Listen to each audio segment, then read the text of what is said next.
Darkcast Network. The light shines brightest on our indie podcasts. Hello, listeners.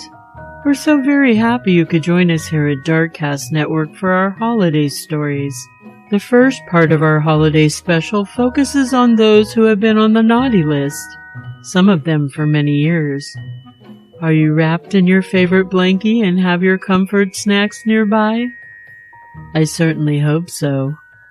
On with the show. Hi there, and happy holidays, everyone. My name is Raven, and I'm the host for Rogue Darkness, the podcast that uncovers how the misinterpretations and misinformation surrounding witchcraft, the occult, and other beliefs have led many to do unthinkable crimes. From ritualistic killings and the demons that live in all of us, to exploration of the macabre and delving deep into the unknown. Let's explore the darkness of mankind, one crime at a time. In honor of the Yuletide season, I wanted to tell you a tale of German folklore, originating in the Palatinate region of Europe, and which has since migrated to the States, having a current place in Pennsylvania lore. This is the tale of the sometimes endearing, but also many times terrifying companion of St. Nicholas, a character known as Belsnickel. Belsnickel is said to be often adorned with animal fur, rather dirty and even severed clothes, and he will sometimes even make his appearance while wearing deer antlers atop his head. His appearance is actually where his name itself came to be. The German word Bels translates to fur, and Nickel refers to St. Nicholas. His name also changes based on who is telling the tale. Sometimes people refer to him as Chris Kinkle, Beltsnickel, Pelsnickel, and sometimes even as the Christmas woman, when he appears to children while dressed in women's clothing. Much like the children's beloved St. Nicholas, who would bring treats to those who were good throughout the year, Belsnickel too keeps track of children's behavior throughout the year, choosing whether the children he visits deserve holiday treats, or if they'd rather be disciplined for their naughty behavior. Belsnickel is said to arrive at children's homes 2 weeks before Christmas, carrying a switch in his hand for the naughty girls and boys, while stowing lots of cakes, candies, and nuts in his pockets for the well-behaved and nice children. Upon his arrival, the children are asked to answer some questions for him, or to sometimes even sing him a song. In exchange for their responses or singing, Belsnickel will then throw some cakes, candies, and nuts onto the floor, a means of testing how the children will react. If the children immediately jump at the treats, the Belsnickel will uncover his switch and threaten to swat their hands or back with it. But the children who proved they were good all year and respected the Belsnickel are rewarded with the treats that he had brought with him. The tale of the Belsnickel has long since served as a reminder to young children that it's never too late to stay out of mischief, especially before Christmas, since he arrives 2 weeks prior. It's a tale to help children to remember to think twice before they misbehave. If you enjoyed this legendary tale of Germanic lore, you'd probably also like my holiday episode from last year where I covered the legend of the Christmas Scarecrow. It's an eerie tale that actually has roots based on real historical events and individuals, so definitely go give it a listen. And for even more eerie episodes involving everything from lore and possible demonic possessions to ritualistic sacrifices and cult persuasion, definitely check out Rogue Darkness, wherever you listen to podcasts. Ho, ho, ho, ghoul fiends! 'Tis I, Santa Ash! Just playing, y'all. It's just Ash. I know, though. I was convincing, huh? Well, in case you're new around here, I host Creepy Tapas with my best friend, Jordan. We love being on the Darkcast Network, where we share our tiny tastes of terror with y'all every week. We dive into some crazy topics like vampires, murderous clowns, demonic possessions, and more, exploring the reality behind the fiction, as well as movies and books that are inspired by the true-life terrors. We wrap up every topic with a terrifying true crime case, all centered around our weekly theme. Today, we have a very special task. Behold, the Naughty List. Killer kids on film and in reality. Everyone we talk about today deserves coal for Christmas. Not even the foil-wrapped, crunchy chocolate kind, just the regular kind. Blah. He saw when you were sleeping what happened when you were awake. He knows where all the bodies are hid, so your soul is his to take. Nice. Well, hey, y'all, I'm Ash. And I'm Jordan. And today we're going to get into The Naughty List. Kids are creepy.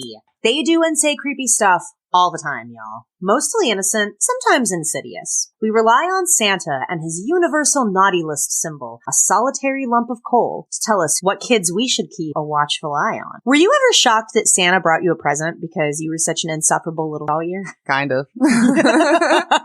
He's really forgiving. I think there are some kids who kind of qualify as forever naughty, though.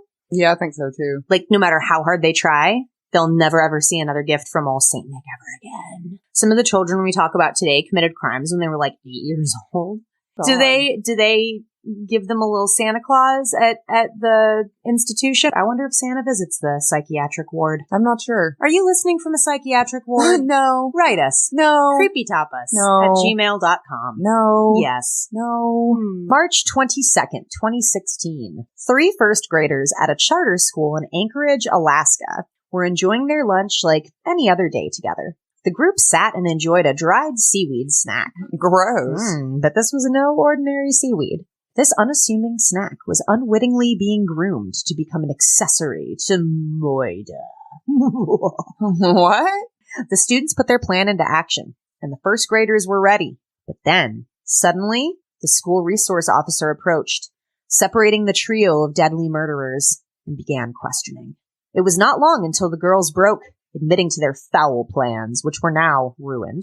Parents were notified, a letter was sent out to everyone, and the girls would cement their place on Santa's forever naughty list. The letter sent home to all parents praised 2 students who came forward, bringing the plot to the attention of the grown-ups. It said the students were planning on using the silica gel packets from their lunchtime seaweed to poison and kill another student, which were not actually poison, but the students believed that they were. It went on to confirm the accusations, citing the girls' confessions to both the principal and the resource officer. An investigation was conducted, which corroborated the story as well. My first reaction was definitely shock, said one father in an interview with KTUU in Anchorage. I just couldn't believe that some children, as young as they were, first grade, could come up with something like that. Silica gel usually comes in the form of round balls in a paper or cloth packet, which are commonly used to maintain freshness in the packaging of food or clothing. You've probably seen them before. They say, do not eat all over them, which is, I guess, why the kids assumed it would be lethal. All right. You know? Yeah. I think it's more of a choking hazard. Well, according to the Illinois Poison Center, silica gel is chemically inert and is considered to be non-toxic. The concern with silica packets is their size, which can become a choking hazard if swallowed. Hey, that's what I said. It is what you said. Look at you. Look at me being smart. I know. Police have investigated the incident, but said no charges would be laid, leaving punishment up to the school instead. Well, Santa's a pretty forgiving guy, I think. They probably earned at least 25 years on the naughty list, I think. You're getting coal. I mean, I would say a couple, but maybe not forever. It's pretty bad. It's a pretty bad one. Well, they didn't actually go through with it. And it wouldn't have actually poisoned anybody. It wouldn't have worked. I feel like some people would have some plastic balls in their belly. Like, it would probably just poop out. Yeah. Anna Brackett, 85 years old, opened her door on June 14th, 1983, and she saw 2 pleasant teenage girls. They were panicked. They told her that strange men were chasing them, and they had to come inside to use the phone to call emergency. Brackett, a retired seamstress and great-grandmother, was waiting for a visit from her son, Carl, who was going to pick her up around 6 p.m. to take her to a bingo game. As he was driving toward his mom's house, he passed these 2 teenage girls that looked like they were hitchhiking on the road. He just thought to himself, silly kids, whatever, you know. When Carl arrived at his mother's house, he noticed an unsettling amount of quiet. When he entered, he found his mother's body on the living room floor, along with at least 28 stab wounds, one 4 inches deep. An autopsy would later show that she'd been beaten and strangled as well. Police that were investigating in the neighborhood found out that 2 teenage girls had been knocking on doors in the community earlier that day. There was another woman who allowed them inside, and she gave them water, she let them use the phone, but then the girls left because her husband came in the room, so they just took off. The lady would later tell the police that the girls were so creepy that she actually washed the glasses and wiped the phone receiver with alcohol. Oh, wow. Because she was so unsettled by them. You just needed to clean them off of everything. Yeah, which kind of sucks because she, ruined some evidence, but it wasn't hard for the cops to figure out what was going on. The girls were locals. Cindy was from Auburn, and Shirley was from Placerville, 28 miles away. Witnesses soon matched faces to names. Less than 12 hours after Anna's murder, detectives were knocking on the door of Cindy's house, where she lived with her mother and brother. The two of them were actually sleeping in Cindy's basement when police woke them up for questioning. Can you imagine? Nope. Being woke up by the cops. We're just having a slumber party. Don't mind us. We were just sleeping. Shirley confessed to everything. We did it. We killed her. They said they were scoring Anna's neighborhood for a car that they wanted to run away in. Anna's 1970 Dodge caught their attention. They decided they wanted to steal it. Saw she was an old lady. Perfect car. Shirley said. Just a setup. We figured we'd kill her. Scumbags. Right? Shirley Catherine Wolfe, 14 years old, scrolled in a ledger containing her most private thoughts. Today, Cindy and I ran away and killed an old lady. It was a lot of fun. Anna, unfortunately, let them in, offered them nice cold drinks, had a conversation with them, got to know them for over an hour. These girls sat with her and enjoyed her hospitality before they decided to get down to business and do what they were really there for. Then I stabbed and stabbed. I stabbed her in the neck because if she lived, she would know who we were and report us. Shirley said. Anna begged her to stop. She told them that she was dying. And I turned and I go. Good. Shirley claimed. Well, both girls appeared to actually revel in the cold-blooded murder of this kind old woman. We were going out to celebrate the fact that we killed someone just for fun. Cindy was quoted saying, they seemed like sisters, or at least old friends, but in reality, get this, they had met 8 hours before the murder. Yeah. What? Yep. They shared this crazy blind rage. They both had really, really, really bad childhoods. Sometimes I guess people find community in their pain. In the short time they got to know each other, obviously that was the topic. That's how they connected. Almost immediately, they started knocking on doors. Yeah. So in 1983, these two were found guilty of first-degree murder and burglary. It was a non-jury trial, and the judge took 15 minutes to make his decision. That's it. Well, yeah, they kind of blatantly said they did it. Totally. Well, and like happily, gleefully admitted to things. Kind of proud of it. Cindy and Shirley received the same sentence, 8 years in a juvenile detention facility. Both had time added for bad behavior. Shame. Yep. After studying law in prison, Cindy was released in 1992. She married, had 4 children, and has lived quietly ever since. Released in 1995, Shirley continued to have trouble with the law for a time and then dropped completely off the radar. So what do you think, forever naughty list? Yeah, probably. Yeah, you don't think Santa Claus has forgiven that? That was pretty bold. That was bold. That was very bold. And they were proud of it. They were. Jonathan George Timpson was born in an isolated Cree Indian community on December 30th, 1987. He was playful and outgoing. He had a winsome smile and a couple of missing front teeth.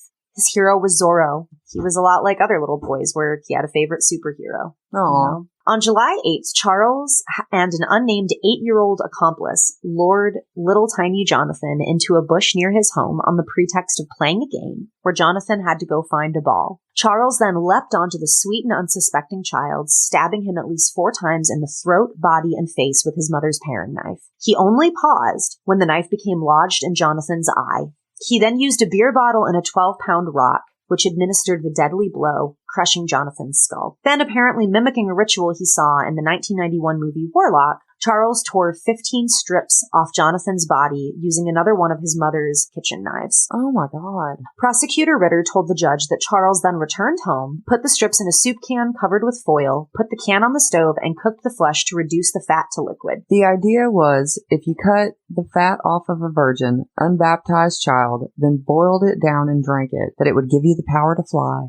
3 days after his death, Jonathan's butchered body was discovered in the woods by his cousin, who was part of a search party formed by local townsfolk. Charles was arrested 2 days later. After his arrest, Charles told the police that he was in the thrall of spirits when he committed the murder. I started to think about killing. Something wanted me to. Defense lawyer Barry Singer said that Charles had been deeply affected by the movie Warlock, which he viewed at least 10 times in the days leading up to the murder. Like the title character in the movie, Singer said that Charles believed he would become a son of the devil and be able to fly if he drank the boiled fat of an unbaptized male child. Singer also called psychiatric experts who testified that Charles was suffering from a serious mental disorder and that he had lost touch with reality when he ended Jonathan's life. Prosecutor Robin Ritter suggested that Charles could tell right from wrong and noted that he and his 8-year-old accomplice, which I can't believe that an 8-year-old helped him. Yeah, I know, that's wild. So the 8-year-old would not be charged because of his age, and he now lives in a foster home. They decided to kill a kid 10 days before the murder, and they actually pre-selected Jonathan as their victim. It wasn't even like it was random. No, they straight up chose him. An 8-year-old and a 12-year-old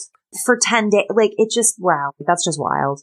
The prosecutor also said that Charles had told youth jail staff that he'd hoped to be declared insane, so he would be sent to a psychiatric hospital, and that way he would only have to spend 2 years behind bars. Oh, God. I mean, he was She's like, oh, yeah. It'll be fine. I'll just plead insanity. I'll just go away for a couple of years. Well, he unfortunately did get his wish, and he was found not guilty for reasons of insanity. He's serving out his sentence, which I actually can't find the length of, but I know that he's in a psychiatric hospital. Well, as for the children who knew Jonathan Timpson, the loss was painful and troubling. When we think about this, we're just crying all the time, said Jaya Ramaya, assistant director at the daycare cooperative where Jonathan had been taken daily by his mom. Mental health experts urged the children to write short notes to Jonathan and slip them into helium balloons that ascended into the heavens. Minnie wrote, "We love you, Jonathan." Miss Ramaya recalled, "It rained, and so children noted that Jonathan's tears were falling."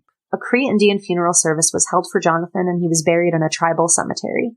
Jonathan was just a perfect little angel. He was very quiet and well-behaved. A tragedy like this should never be allowed to happen anywhere in the world, said Miss J.D. Lloyd, who runs a daycare center for children. That's tragic. I think, regardless of what a judge decided, he is absolutely naughty listed forever and ever. Forever. What did you think, ghoul fiends? You can find Creepy Tapas and indulge in our insanity once a week. We upload every Sunday, and we're available wherever you hear your podcasts. Thanks for listening, y'all. Stay creepy. Hi, my spooky friends. My name is Brenda, and I'm the host of the podcast Horrifying History. On our show, we tell you all the dark tales that stain the pages of history. Christmas will soon be here, and this is the time of year we hear stories about love and family. But that is not the type of story that I'll be telling you all today. Killers dressed up as Santa Claus has been used by the entertainment industry since the early 1970s, but the story I will tell you is a true story about one of the first individuals who decided to turn Santa into a killer. On December 24, 2008, a party was in full swing inside a home in the Californian town of Covinia. At 11:30 p.m. that night, the young children inside the home were excited to hear the doorbell ring. They started to gleefully call Santa's name as an 8-year-old girl opened the door. But behind that door was no normal Santa. This Santa was carrying a large wrapped gift in one hand, and as the girl went to give him a hug, he pulled out 2 handguns out of his Santa pants and shot that girl in the face. This Santa was not there to spread any sort of holiday cheer. He immediately started to shoot his weapons into the group of over 20 party guests, since he was actually there to get his revenge against his former in-laws, his ex-wife, and anyone who would get in his way. As panic and fear flowed through the party goers, one person quickly realized who this Santa actually was: Bruce Pardo. 45-year-old Bruce was the recently divorced ex-husband of the homeowner's daughter Sylvia. There was not one single drop of love or goodness in his soul as Bruce shot indiscriminately at members of Sylvia's family as his very own niece lay near death in the doorway. Bruce would take 9 lives that night in what was later called the Santa shooting spree. In the days after the massacre, people started to talk about why they thought this could have happened. Some said that Bruce and Sylvia's marriage fell apart after Sylvia found out that Bruce had a secret child with disability that he cut all ties with. Others just didn't want to believe that Bruce could do anything wrong. After all, he was a regular churchgoer who would check in on his neighbors to see how they were doing. How could such a good and religious man do something like this? Well, the answer is quite simple. Bruce wasn't a good man. Survivors of this massacre reported that Bruce would stand over each of his victims to execute them at close range. As survivors ran from the scene, leaving the bodies of the dead behind, Bruce decided to unwrap the gift he brought with him. Inside was a homemade flamethrower on a trolley. It was here that he set the house on fire with a little help from 18 gallons of gasoline.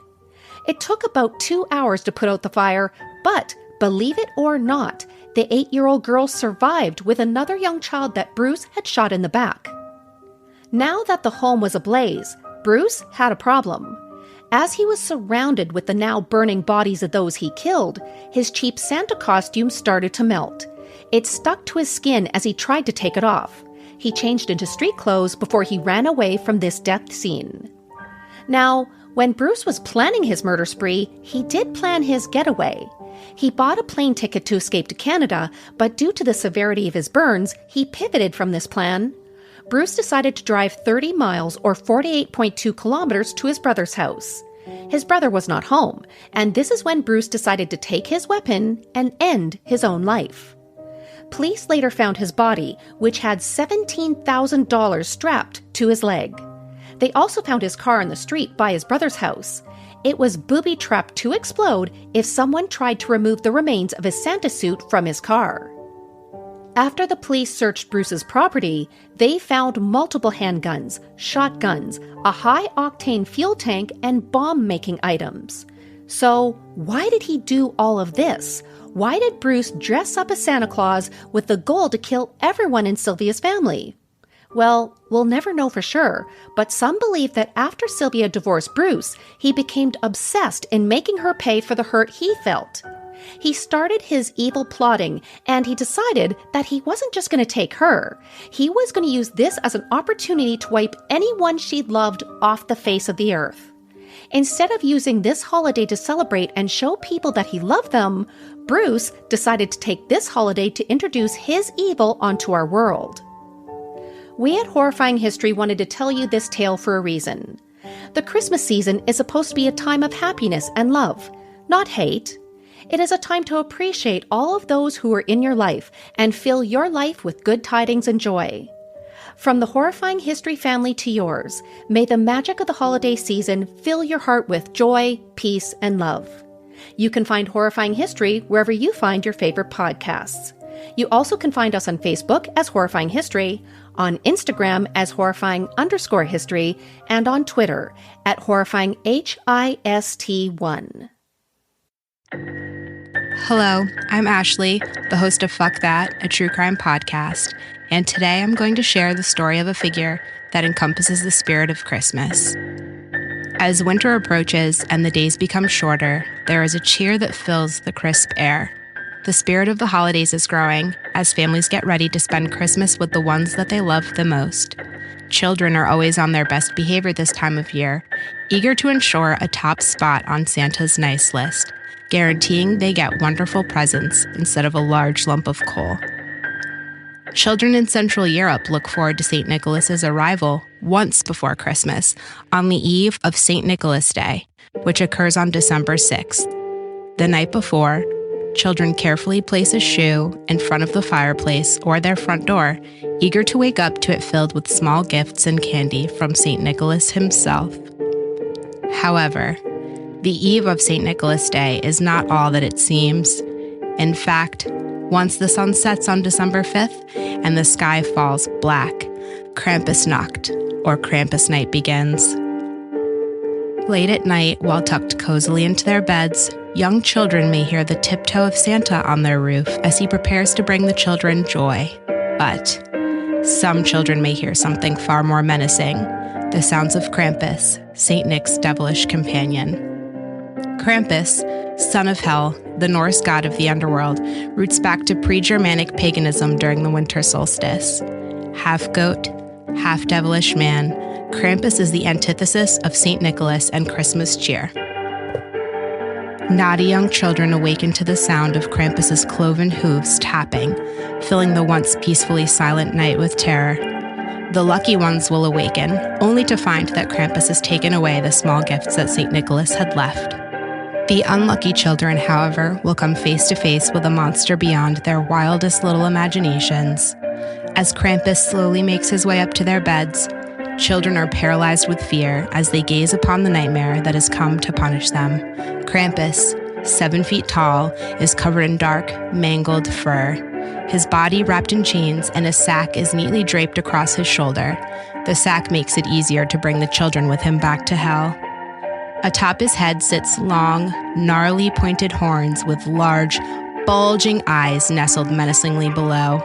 Gripped tightly in his clawed hand is a bundle of birch rods that he uses to dole out one of his many forms of punishment. As Krampus gazes upon naughty children, he lets out a wide smile, revealing his long and pointed tongue, salivating at the thought of consuming naughty children for his dinner. That is just one of the many fates that the unfortunate may face when they encounter Krampus. Some naughty children get away with a mere beating from Krampus's birch rods. Others, Krampus takes down to the river to drown. And while many would consider those children that Krampus feasts upon as unlucky, there are some that Krampus selects to bring back with him to the depths of hell for eternity. The terrifying story of the antithesis to St. Nicholas originated in folklore as early as the 1600s. Over time, Krampus evolved into a cloven demon and was incorporated into Christian winter celebrations. While Krampus represented the menacing side of the holidays, homes across Europe and eventually the United States began to embrace him lovingly. Krampus has become an integral part of the holiday spirit in many European countries. From Krampuskarten, Krampus-themed Christmas cards filled with rhymes and poems, to Krampuslauf, Krampus runs where adults dress up as Krampus and run through the towns. The spirit of Krampus is very much alive, maybe more than the spirit of St. Nicholas. So, before you tuck your little ones into bed, remember, St. Nicholas doesn't come until it's dark out. Make sure children are safe and sound. One can never be sure if Krampus is lurking in the shadows or not, waiting to drag the children to hell.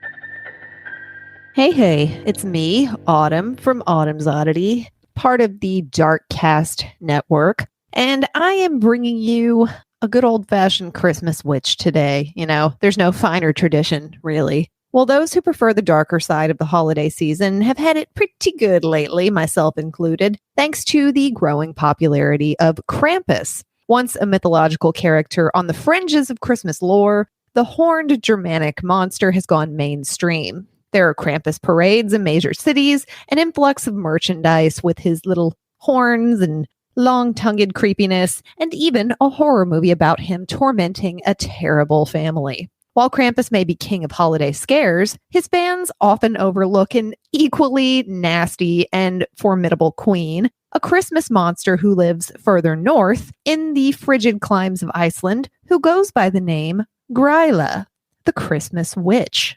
This ogress, as she is described, lives in a cave in Iceland's hinterlands, the matriarch of a family of strange creatures, launching attacks on nearby townships, snatching up misbehaving children, and cooking them into delicious stew. And that to me sounds a lot worse than putting children in bags and beating them with sticks.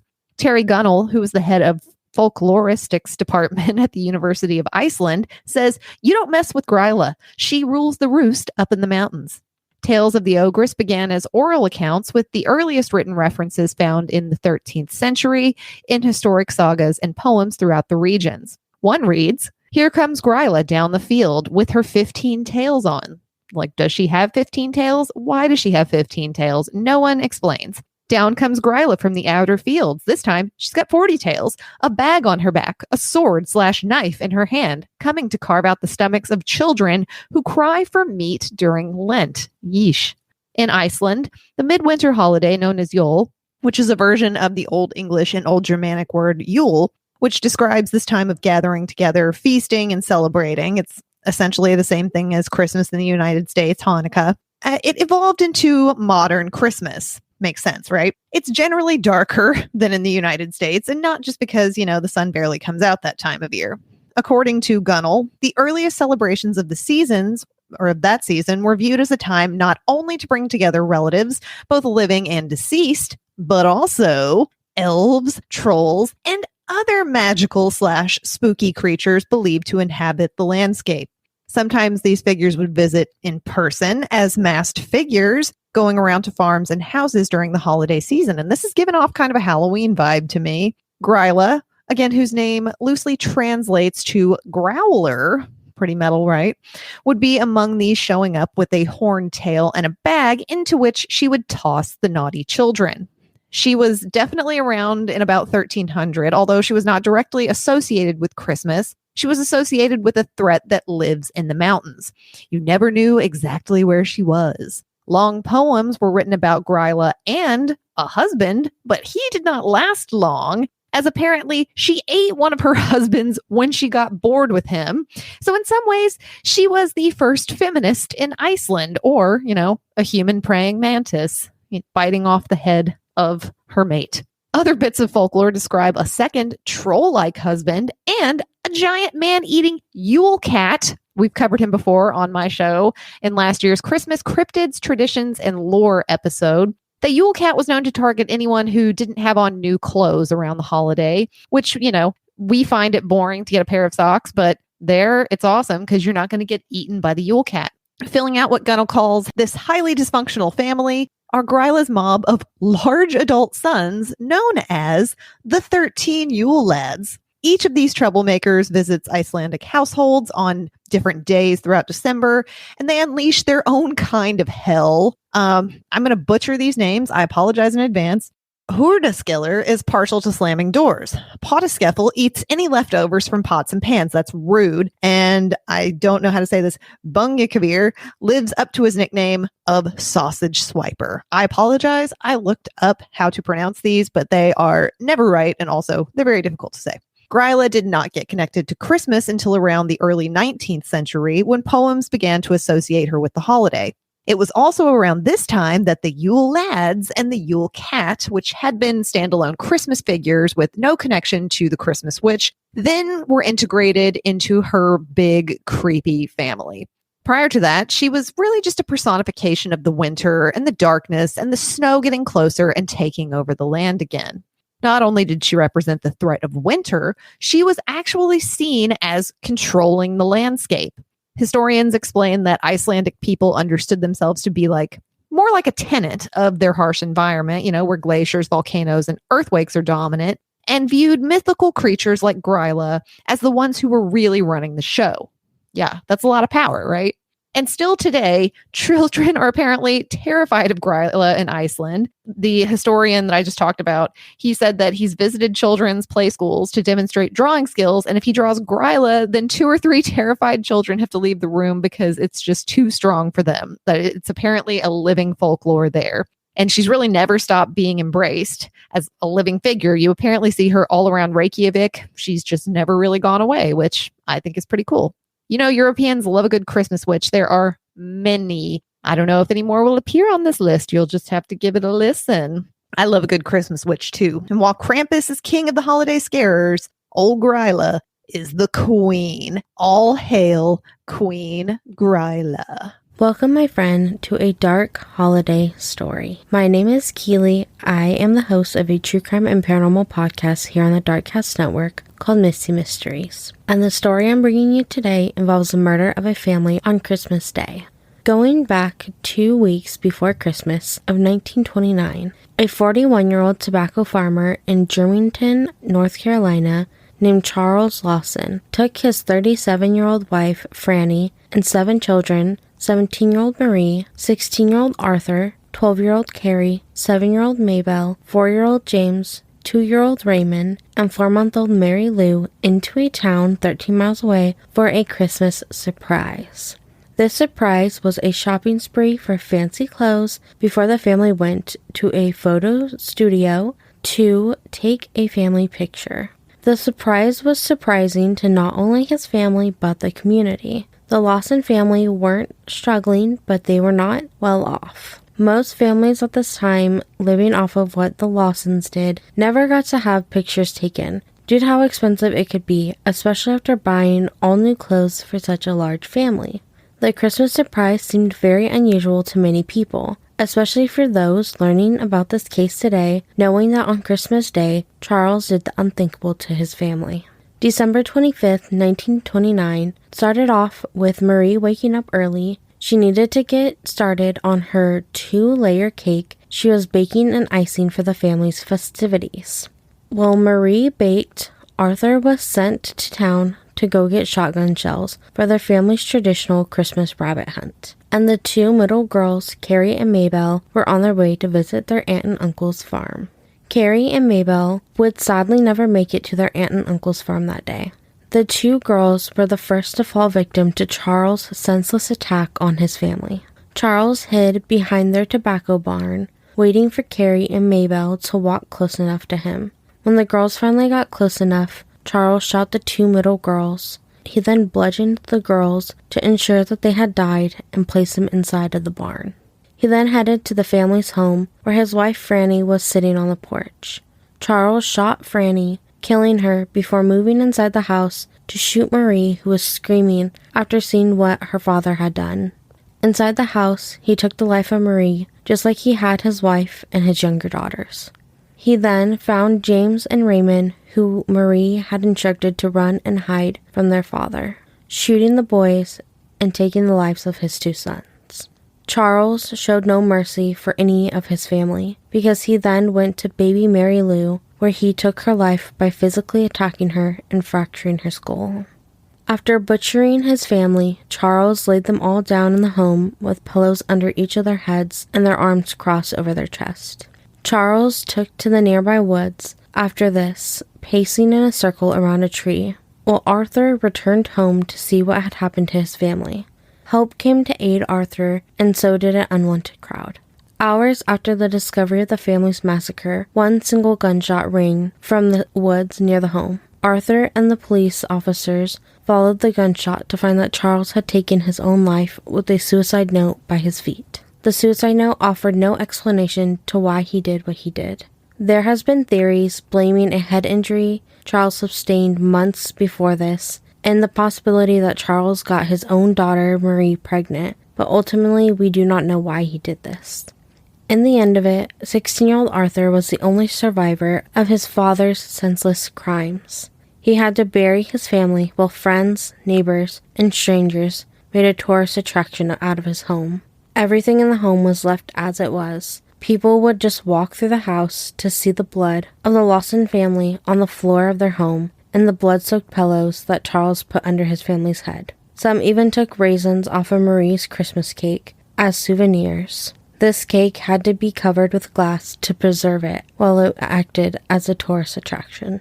This was an awful event in history that brought out some of the worst in the community. The Lawson family Christmas massacre has truly left a stain in the history and on the holiday. Hello and happy holidays from Sinister Story Hour.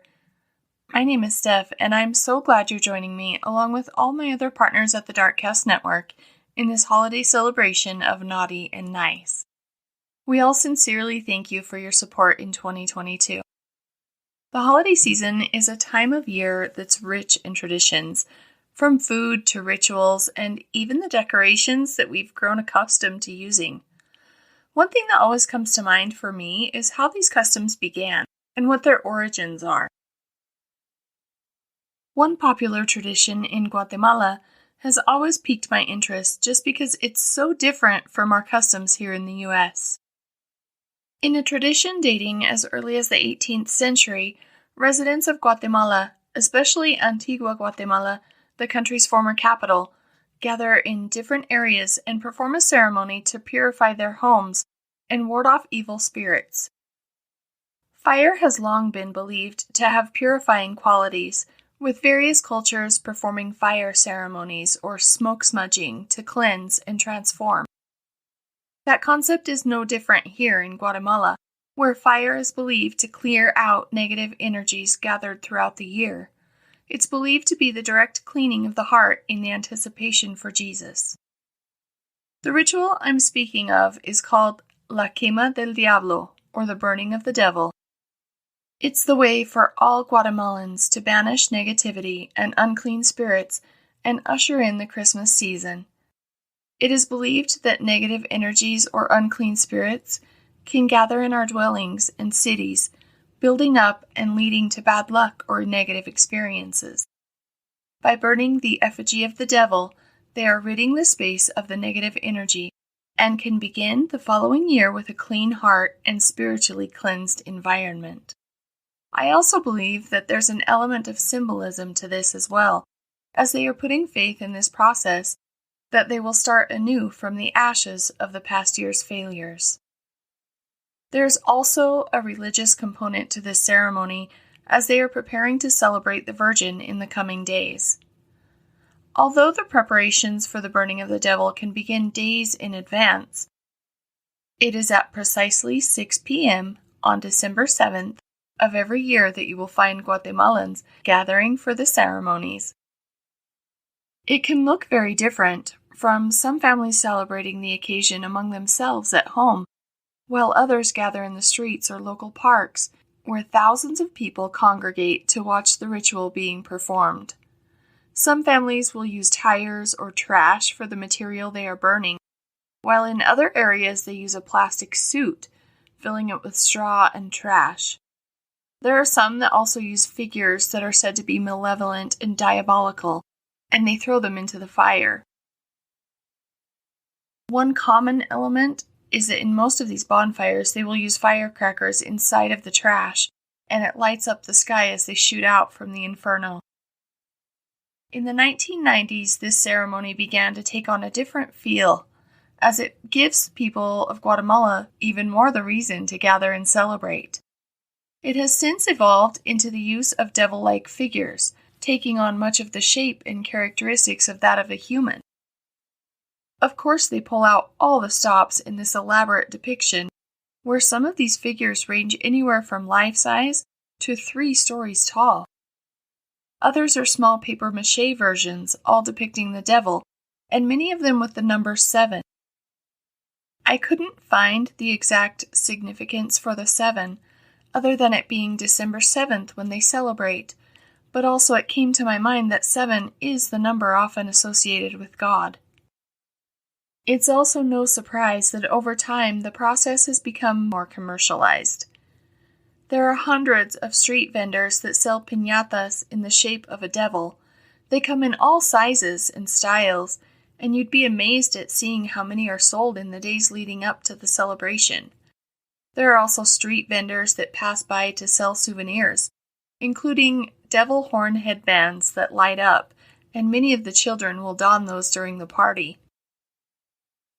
As is custom in most Latin regions, the festivities also include some delicious food. There are stands where traditional food can be available for patrons and participants in the events. Some of the foods that are popular are buñuelos, tortas, and a spiced eggnog called rompope. I should also add that this celebration is not without controversy. Just the environmental aspect alone has become a reason for objection. Where before it was mostly paper that was being burned, now some residents have begun to burn trash, including plastic and rubber, and some even furniture items, causing even more air pollution in these large bonfires. La Quema del Diablo has always been held on December 7th, the eve of another huge celebration for the Guatemalans. December 8th is the day they observe the Feast of the Immaculate Conception, where the Virgin Mary is celebrated. Although there has been some controversy involving this custom, it remains significant for the country of Guatemala, and they are said to strive to maintain a devil-free and harmonious nation. Thank you so much for joining me. I love to learn of other cultures and customs, so if you've experienced La Quema del Diablo, I would love to hear about it. Once more, happy holidays from Sinister Story Hour and the Darkcast Network. Hello, my name is Jasmine Castillo, and I am the podcaster and the voice behind Hands Off My Podcast, a true crime podcast for the lost voices of family, friends, from the people of color community. They have the stories of their loved ones that are missing, murdered, human trafficked, as well as trauma survivors that share their stories of their lost loved ones. Mexican folklore is filled with twisted tales of wild beasts, often served up with a pinch of Aztec mythology weaved in. As with many other cautionary folk tales and legends, some grandparents and parents tell the lechuza tale to children to keep them safe and in the house at night. La mujer lechuza, or the owl witch, is favored in Hispanic folklore. The stories tell of the witch who can transform into a large bird after dark, commonly taking the form of an owl. For decades, sightings of these human-sized owls have been reported throughout Mexico and southern Texas. The origins of the lore of lechuza started centuries ago, and it is rooted in Mexican and Tejano folklore. Some believe that lechuzas are women who were murdered by their lovers and lived to seek revenge on those who wronged them. Lechuza is thought to control the souls of men and bring them to their deaths. Though it is true, intentions are often unclear because she makes deals with both good and evil people. The lechuza is not necessarily malevolent. She merely does what she must do to survive, though she usually takes an interest in activities that are dangerous or forbidden by others.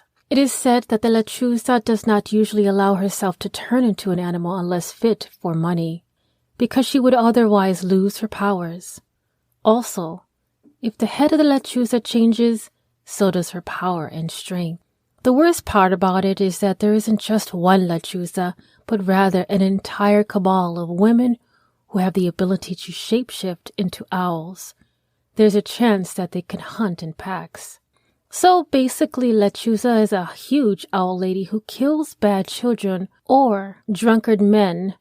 A story that captures a little bit about the tales of the lechuza and its sightings. One night in San Antonio, Texas, 3 women were driving back from the marketplace. As they merged into Highway 191, they saw a large owl swoop in towards the side of the car.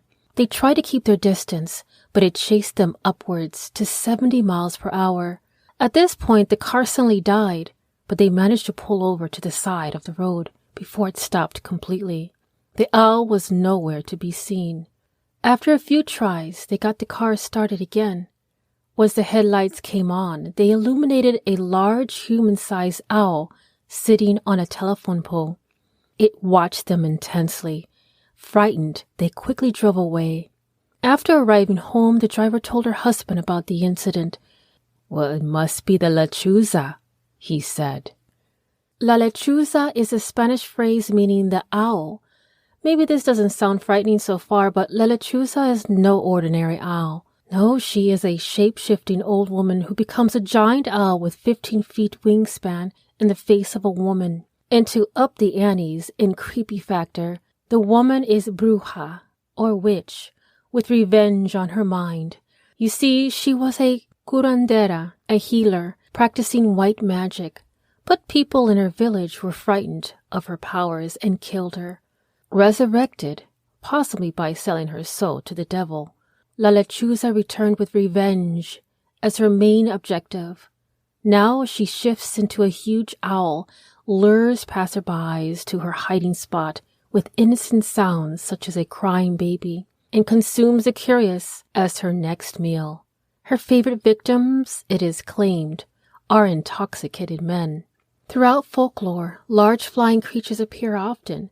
Stories like the Mothman of Point Pleasant and the Birdman are described in Native American myth. Both have similar characteristics, and witnesses' reports are in the thousands. These kinds of creatures are eerily common. On the American side of the border, there are many indigenous communities who have similar legends of gigantic birds collectively classified as thunderbirds. These huge nocturnal birds are in the oral histories of the peoples of the Southwest and the Pacific Northwest, and can be found among the Algonquin, the Ojibwe, and Winnebago. According to people who have claimed to see the La lechuza in real life, these witches have the ability to drain a car's battery in order to render a person helpless on the road. One of the stranger aspects of the lechuza legend is that her strange tie-in with storms. Mystics believe that their owl witches are capable of causing thunderstorms out of the blue. According to Tejano's tales, if you notice strange thunderstorm pattern in your area, a lechuza might be linked to it. No one knows why stormy weather is so deeply tied to these witches and why it's linked to birds. One of the more positive rumors about La Lechuza deals with the people she chooses to attack. According to this rumor, La Lechuza only attacks people who have done evil things to women or have evil in their hearts. If you see a Lechuza and she doesn't attack you, it means that she's there to warn you of tragedy. Even so, the vast majority of people who have close run-ins with Lechuza never seem to live long after. Her trademark noise isn't a hawk-like screech or an owl-like hoot. Most often, the whistles occur in batches of 3. She might even whistle or screech annoyingly outside your window until you're so irritated that you open your window and will pounce on you and scratch your eyes out. Some believe that it is a way that these witches communicate to one another. Others say it's a noise that they make when they are about to start hunting. Considering how unsettling La Lechuza looks, most people would run as soon as they see owl woman nearby. That's why they tend to be crafty when it comes to finding their prey. To lure people into traps, La Lechuza hide up in the treetops and start to mimic sounds of an innocent creature in need of help. Sometimes when they hunt, they will sound like a baby crying. Other times it will sound like a kitten stuck in a tree or a puppy barking. People who are foolish enough to venture into the woods after hearing those sounds are never seen alive again. If you believe the rumors to be true, there are ways to ward off these creatures. If you shoot at it and it doesn't die, you die instead. If any part of Lechuza touches you, even a feather from its wingtip, you will die. If you dream about the creature, that means someone in your family will die. In many stories, the Lechuza has been killed, but when the sun comes up and the body of the bird transforms back into the body of a haggard witch, there are several things you can do to ward off an attack of the creature. Hanging a rope with 7 knots in and outside your front door or on your porch shows the creature that you acknowledge and respect it and will leave you alone. Or, if you see the creature flying at you, an attack can be repelled with a combination of salt and chili powder thrown into the Lechuza's face. Line your home with salt. For some reasons unknown to us, salt is universally viewed as a material capable of warding off evil. Unsurprisingly, Lechuzas can't stand salt. Placing some nearby will prevent them from lurking near your home. If salt and chili powder are not handy, you can always recite the Magnificent, in Spanish, La Magnifica, a Catholic prayer taken from the Gospel of St. Luke, where the Virgin Mary is praising the power of God. It is also called the Canticle of Mary, and it celebrates the Visitation, the second joyful mystery of the Holy Rosary. The prayer must be recited in the normal manner and backwards. Well, I'm not sure if this would work. How much time would there be to say this prayer forward and backwards if a massive bird came out of the sky and was swooping down on you? In any event, it made the list of possible Lechuza repellents. One of my favorites is Curse at It. You think that monster wouldn't care about foul language, but you'd be wrong. Apparently, cursing at La Lechuza will make her go away. Now, don't bother with traditional weaponry. The very same magic that makes La Lechuza shapeshift also makes her impervious to traditional weapons like knives and guns. Avoid eye contact. It believed that the direct eye contact with Lechuza can give them the ability to steal your soul or shapeshift into you. Now, could these legends of the Lechuza exist because they are describing an actual animal? If so, is there physical evidence of this animal existence? As the people of the border say, las Lechuza por regular no son peligrosas. What did this mean? That the owl is not dangerous. Normally. Felices vacaciones. Hi, this is Kelly. And this is Jenna. And you're listening to ODFM. This episode is One Deck the Halls from Murder. And we're doing this with the Darkcast Network. Yeah. Guess what? I'm taking you to Florida. Because when aren't we in Florida? The best stories they all are come in Florida. From Florida. Let's go to Florida. I'm ready. And this is a very Florida story. This is Homestead, Florida. It's just outside of Miami, just to give you a location. Okay. It was the morning of December 25th, 1979.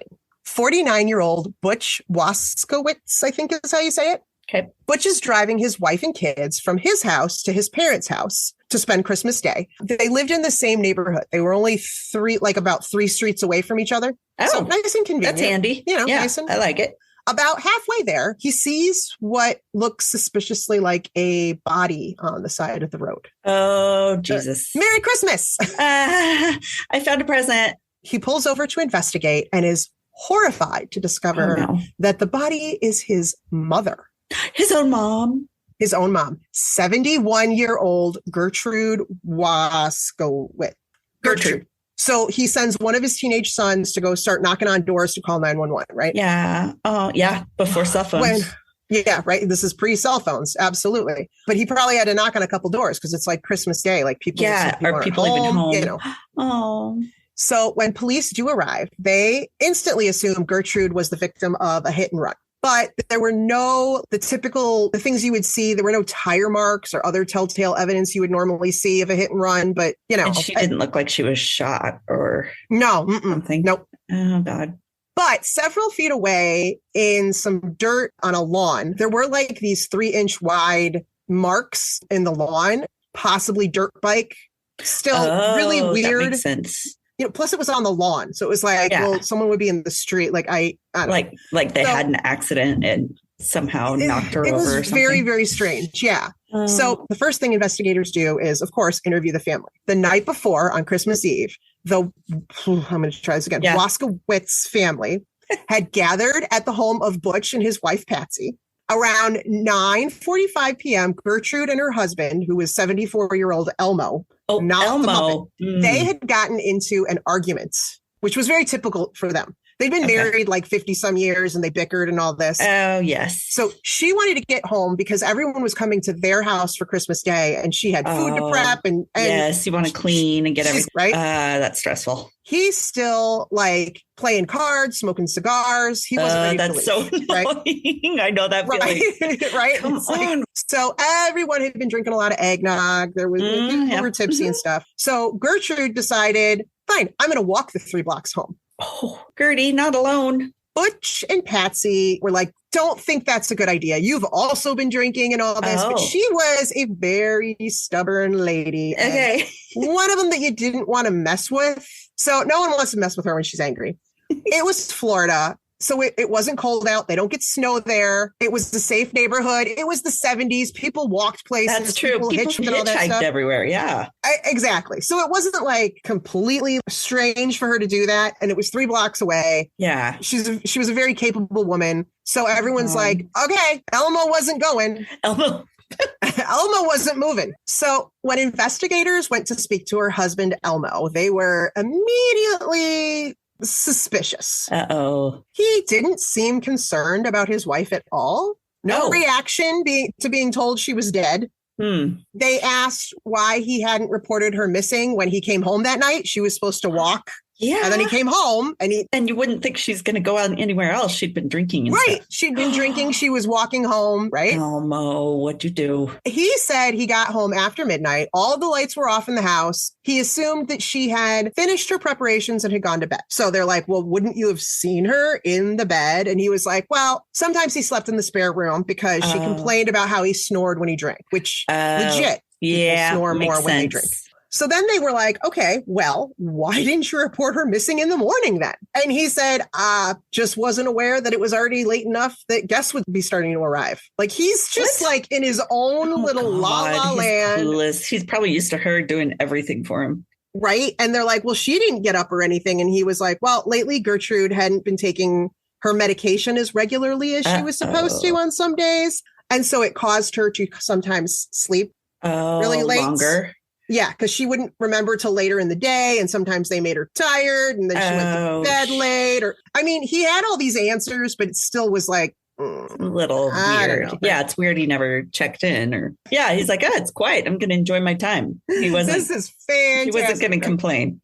Oh, I should note also that when police did arrive at Elmo and Gertrude's home, they had surprised Elmo while he was kicked back in his favorite chair watching football, not a care in the world. That sounds like what happens at my house on Sundays. Right. Yeah. We're like, oh, the house isn't being prepared? I wasn't even aware. I'm watching the game. Yeah, because he doesn't help. When the autopsy was finished, it was determined that the cause of death was not likely a hit and run. Whoa. Gertrude had multiple contusions and lacerations up and down her back, as well as one on her forehead. Like somebody beat it out of her somehow? I don't know how you get it on your head and then your back. Or maybe like got hit from the back and then you hit your head when you hit the ground. Yep. I didn't think about that one. Oh, okay, yeah, God. that could be it too, right? Cause of death was listed as blunt force trauma by an unknown object, approximately 2 3/4 inches wide, oblong, with kind of like 2 curved teardrop shapes next to each other. Very weird. Like not something, right? Yeah, I was first thinking you were going to say like 2x4 or something like that. Right. Baseball bat. Like, yeah. This is weird, right? The coroner, who had grown up in Canada, was an avid hunter and noted that the marks on her back looked suspiciously like deer prints. Does this sound familiar to you at all? Wait, what? This sounds like... Yeah. It sounds like that song. Yeah. Grandma got run over by a reindeer walking home from our house. Oh my God. Gotcha. So Grandma really did get run over by a reindeer. Grandma really did get run over by a reindeer. Although in Florida, all of the details of that story are completely made up by me. It's fantastic. Based on the lyrics of the song. That's fantastic. Well, happy holidays from Kelly and Jenna from ODFM. Happy holidays. Happy holidays. So if you want to hear more true crime stories tied real in with ones. real ones. You know, we tie our stories in with a lot of our own special brand of dark humor. Yep. And you can find us on your favorite podcast platform. We release new episodes every Monday. Yeah. Happy holidays from us and the Darkcast Network. Hello, everyone. This is Regina King, and sitting all the way in Portland is my ever beautiful partner. Hi, I'm Lynn, the docent of darkness. And we are Disturbing Interest. We are a terrible mysteries, horrible histories podcast out of Seattle. And we are part of the Darkcast Network. This is our Christmas crossover. And I'm just going to apologize right now for what's about to happen. Lynn, what are we telling these fine people about? So, Noswaith, or good evening in Welsh. We're going to talk about the magically weird tradition of the Merry Lwyd of Wales. So like Germany and Austria, they have Krampus, right? The terrifying Krampus parades. Sweden has the Gavla goat that is the target of like arsonists across the land seeking to burn this giant straw goat. One of my favorite Christmas traditions there. Yeah, anytime like you can do massive mayhem and destruction, I'm here for that holiday. But I feel like Wales looked at the landscape of weird holiday crap and they were like, hold my harp. So like Wales, the birthplace of my great-great-grandfather, Willem Harris, has an extra super delightful tradition that marries both like creepy spookiness with bardic tomfoolery. Ooh. To create legendary song battles between innocent Welsh householders just trying to eat their like cheese and crackers and beer in peace of a winter's evening. Okay. Yeah. This sounds like some straight up D&D nonsense happening right here. Oh, yeah. I know this part. This is some weird. I'm here for it. So basically, just trying to hang out, trying to have their snacks. And this giant spectral horse skull on a pole wrapped in a bed sheet and decorated with like festive holiday tinsel and baubles comes by and is like, knock, knock. And it's next level bizarre. And I think we are both 100% here for it. So let us dive into what the actual holy heck is going on in Cymru, which is the Welsh name for Wales, when it gets to the darkest, coldest part of the year. So this tradition is in the same vein as wassailing, which is a very old custom in the British Isles of going door to door to visit your neighbors, singing and offering an exchange of gifts for a drink of cider or spiced ale from the wassail bowl. So the origins of the song, here we go, a wassailing. Among the leaves so green. Yep, here we go wandering. Yep, exactly. It's from this kind of wassail tradition. And like back in the day, it would happen around 12th night, which was like the 12th day of Christmas, which is what, 12 golden birds, lords leaping, something like that. I don't know. All I know is there was a mess.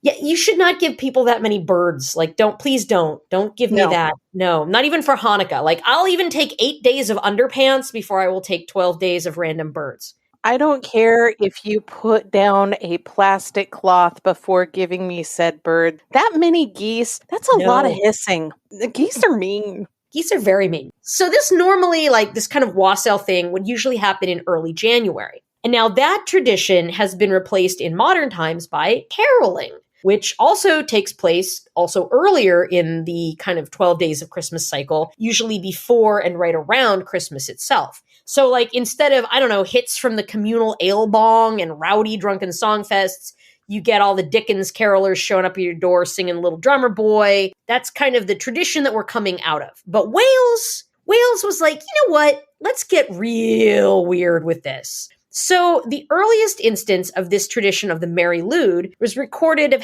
happening right around like 1800. And it was kind of a going concern really very much around the late 19th and early 20th centuries. And the tradition kind of died out for a while, probably because of some really uptight Christian citizens getting kind of salty about the weird pagan undertones of this bizarre ritual. But it has made a resurgence in the later half of the 20th century, and it is going strong today. So basically what happens is that a group of, at least in the past, it was mostly men, though today anybody can do it. They would dress up with all kinds of like baubles and ribbons and rosettes and stuff on their clothes and form a little wassail posse, a wassie, if you will, with a couple of them dressed up as Punch and Judy, and then a ringleader and a merry man who is usually someone with like a drum or some other musical instrument that would make the music happen. And then, of course, there would be someone dressed as the Merry Lude herself. I can really see this happening at Renaissance fairs. In fact, I'm pretty sure I was part of one of these at a Renaissance fair. Totally. So basically, what the Merry Lude is a horse skull, like an actual skull from a deceased pony, or you can make it out of paper mache if you don't just, I don't know, have a horse skull lying around like you do. And it would be mounted on this tall wooden pole, and then a white cloth, like a sheet, would be draped beneath it that would kind of cloak and hide the person that was holding the pole. You know? Yes? I always find myself asking questions about logistics in our stories. Like, that's the one thing that gets me more than anything out of history is the logistics behind it. Well, you know, it's good upper body strength. You have to kind of be fit to Merry Lude, I guess. Maybe, oh my God, forget like jazzercise, ludercise. You know, really good for the upper body, just you and that pole. You don't need a shake weight. You just need a horse skull on a stick. You're good to go. That's the origin word for glute. Yes. Merry glute. There you go. So good for your core too. So the skull itself might also be a little bit decorated. It might have glass baubles inserted in the eye sockets, which that's not horrifying at all. And then ribbons and tinsel and bells and bows and things like that would bedeck the whole situation. Like it's a well-dressed Merry Lude. It's essentially, this is the greatest Welsh black metal arts and crafts project ever. So the wassie, please let me like wassie happen, the wassail posse, they would show up at your door, they would knock, ring the bell, whatnot, and then they would initiate a call and response exchange of song verses. So what happens is that first the Merry Lude party would request entry, and the householders would sing back with an excuse of why you're not coming in. No, we don't want you in here.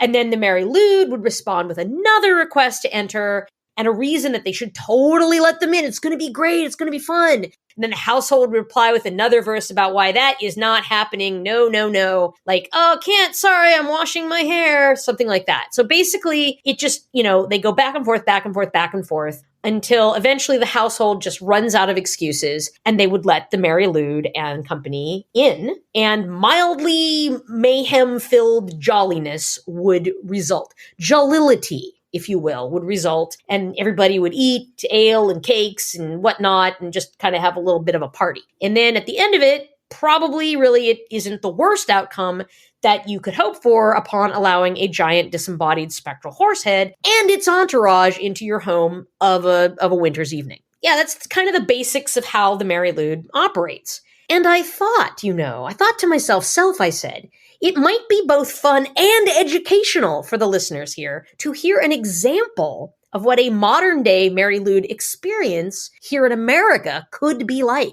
Are you up for it? Are you up for a little role play? I already signed up for this, and the only thing that's educational about this, ladies and gentlemen, is learning why I question my life choices sometimes. Oh, this is going to be so much fun. Okay, so I'm going to be the Mary Lude, and you, Regina, you can be an innocent Welsh citizen just minding your own business, chilling out in your little Snowdonian cottage on a wintry night. I've always wanted to be an innocent. There you go. You're an innocent. You had your cheese, your crackers, your delicious warm spiced ale. You're having a nice night in. And then, knock, knock. Who's there? It's me, the Mary Lude. Michael, let me in. Sorry, wrong reference. Had to get that in there, though. I mean, hey, it's just me, your friendly neighborhood horse skull on a pole. How's about you let me in? We have some snacks, a little wassail. It'll be great. It'll be fun. Yeah. I don't know. I like my snacks. You're on a pole. It's kind of awkward. Okay, well, how about this? What if I sang a little? No. What if I rapped a little? Yeah? How can you say no to a horse skull rapping? You can't. You just can't. You can't. Now, here's a little story I've got to tell about a Welsh horse skull that you know so well. It started way back in history with Judy and Punch and the man Mary. I had a little horse named Mary Lude, just me and my horsey and Punch and Jude. Riding across the land, kicking up sand, Santa's posse's on my tail 'cause I'm in demand. One lone Mary I be, all by myself without nobody. The snow is falling down on my equine skull. The air is getting cold. The beer is getting chill. Looking for a snack, I ran into a girl. My name is Regina King. I said, howdy. He said, hi. I told a little story that sounded well rehearsed. 4 days on the run, and that he's dying of thirst. My brew was in my hand, and he was on my tip. His voice was hoarse, his throat was dry. He asked me for a sip. He said, can I get some? I said, you can't get none. Had a chance to flee, but here he comes, the Mary. Quick on the draw, I thought I'd be dead. He put his skull to my head, and this is what he said. Dear God. Did it! Now, my name is Mary Lude. I got a license to wassail. I think you know what time it is. It's time to get ill. Now, what do we have here? A Welshman and his beer. I run this land. You understand I've made myself clear. We stepped into the wind with my skeletal grin. You think the story's over, but it's ready to begin. Now, I got the rap. You got the brew. You got two choices of what you can do. It's not a tough decision. As you can see, I can wassail you away or you can ride with me. We did it. See, that's what it's like. I like to imagine back in, 1900 in Wales, you just rapping, two people with the horse skull on a pole, just rapping. The look of horror on my face at myself is just sublime, truly. And with deep apologies to you, the Beastie Boys, and every person in Wales. That is our story of the Mary Lude. And to everyone who heard me in any way, shape, or form. Yeah, sorry. We don't usually rap. No. And at this point, we would say, you might be disturbed, but you're not alone. Hi, this is Nydia from The Crime Diner. We are a Jersey podcast, and we share a variety of true crime, cults, mysteries, historical hilarities, and sometimes victim stories, and we do this within a Dinner with Friends theme. You better watch out. You better not cry. You better not pout. I'm telling you why. Père Fatard is coming to town. In the U.S., when a child is naughty, Santa will leave a lump of coal instead of a gift. But misbehaving children in northeastern France have a bigger urgency to behave. They know they have to be extra careful to mind their elders, because there, Santa takes on an extra helper. His name is Père Fatard, aka Father Whipper. While Santa is a jolly, happy soul, Père Fouettard is a crooked, shaggy old man with an intimidating appearance. Good little ones get the usual gifts from St. Nicholas, but naughty tots get the whip at best, and at worst, they get taken away into the night, never to be seen again. Except maybe in a stew. Père Fouettard's backstory will scare any kid straight. Legend has it, it all began when Père Fouettard, a butcher down on his luck in the hunting department, found 3 little boys lost in the forest and decided they would be the catch of the day. He hunts them down and chops them for meat to sell in his shop. When St. Nicholas stops by the butcher shop for meat, Père Fouettard tries selling him the boy meat. Santa, being too smart to fall for it, brings the boys back to life and decides to hire Père Fouettard as his sidekick during the holidays to punish naughty children or to scare them from misbehaving in the first place. Hey, spooky friends, it's Angelina and Aurora from Murder Murder News, the true crime cult with all of the baby goats and none of the brainwashing. Grab yourself a cup of hot cocoa and pull up a seat by the crackling fire as we dive into a Christmas story of survival. It was Christmas of 1990, and 20-year-old Lene Tita and her 16-year-old sister Trish could not be more excited.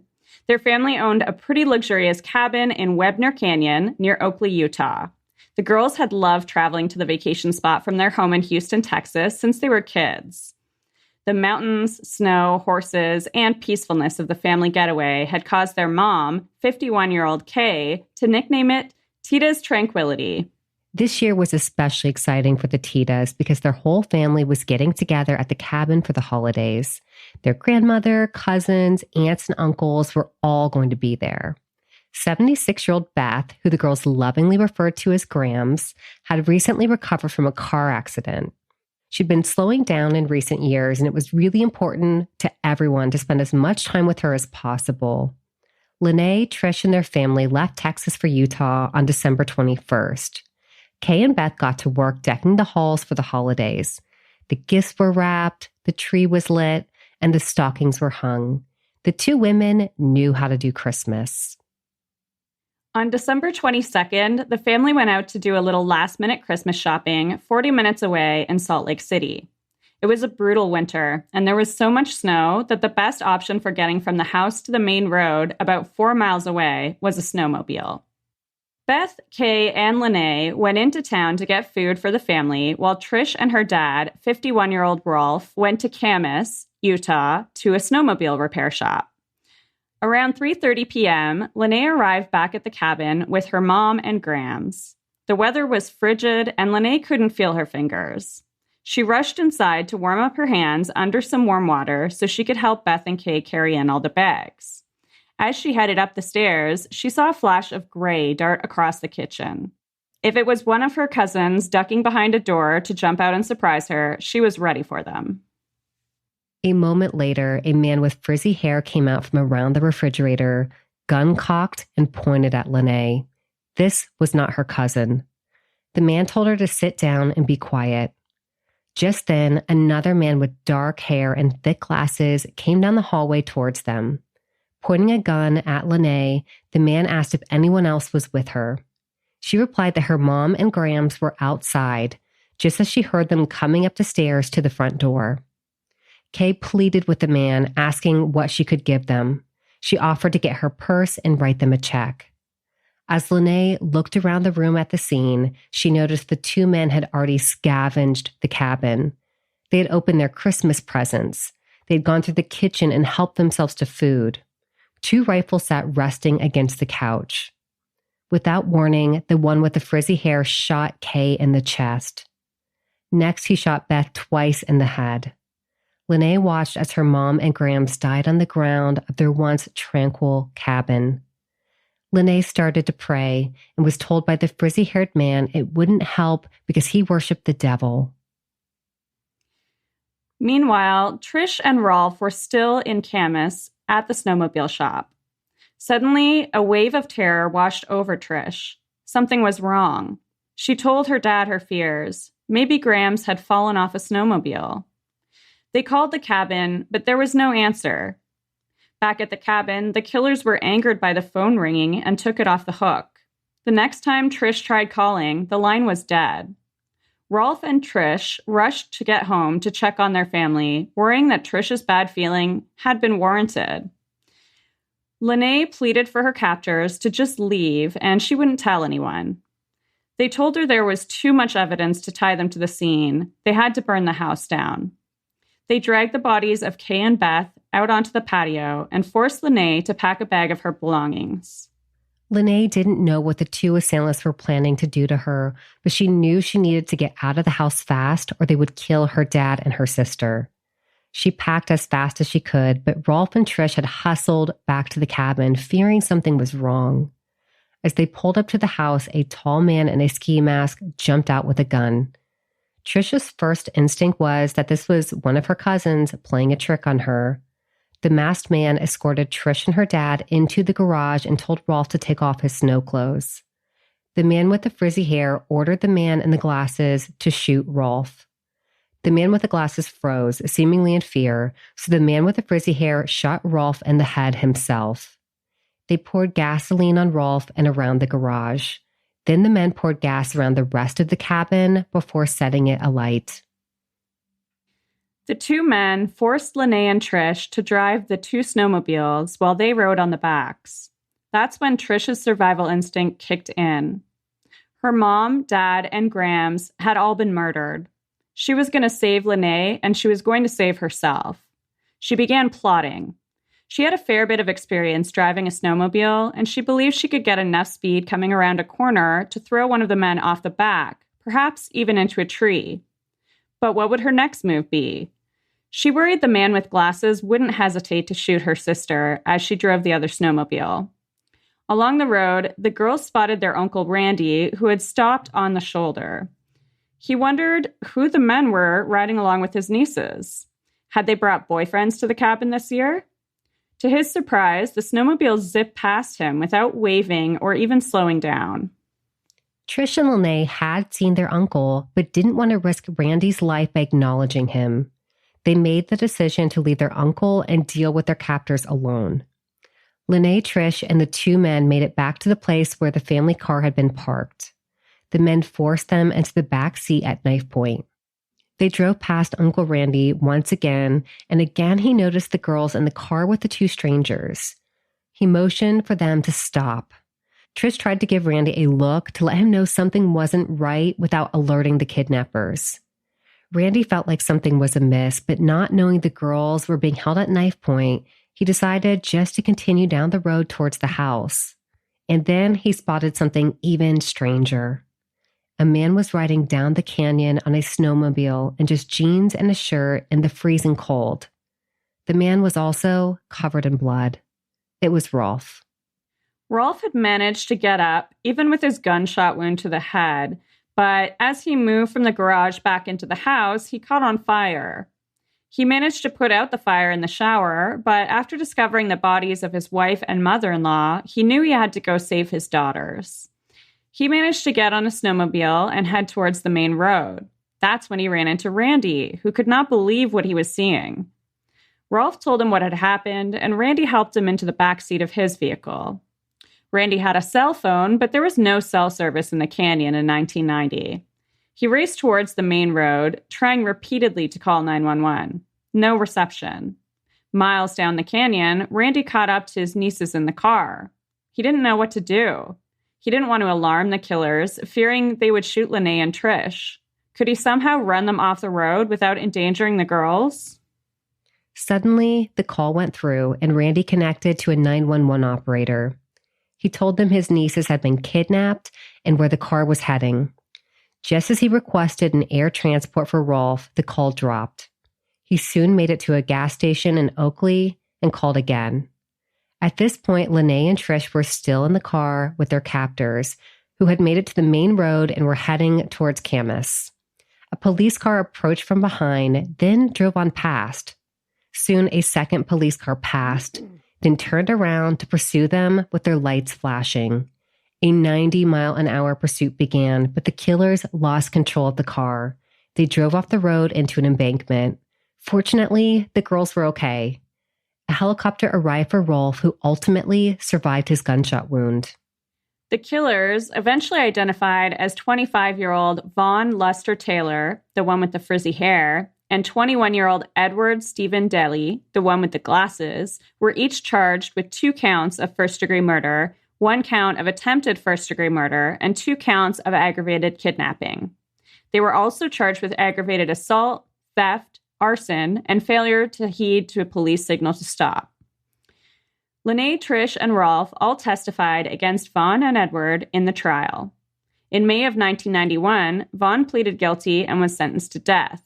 Edward was convicted of second-degree murder and sentenced to life in prison, where he still is today, and it's unlikely he will ever be paroled. Vaughn remains on death row while working to appeal his sentence. Rolf, ever the hero, rebuilt the cabin after the fire. For the family, it was better than ever and still remains a place of healing and tranquility for Lene and Trish. Rolf recovered from his injuries but passed away in 2008 at the age of 69 from cancer with his family by his side. Lene married her childhood sweetheart Nathan, who she says changed her life. They now have a blended family with 9 children between them. Trisha is a mother of 2 little girls. She said that when she looks into their eyes, she sees both her mother and her father. She says that the incident in 1990 doesn't define her, but has helped to make her who she is today. For more on Lene and Trisha's story, be sure to check out our sources, which were Surviving Evil and 48 Hours.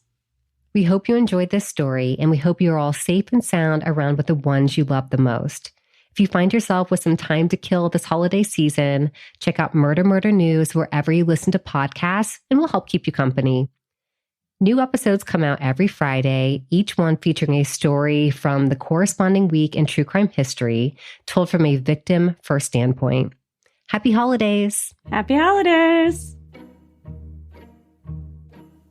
We hope you enjoyed part 1 of Darkcast Network Holiday Stories, The Naughty List. Tomorrow we'll share part 2 of Darkcast Network Holiday Stories, The Nice List, which will be feel-good stories that you can share with your entire family.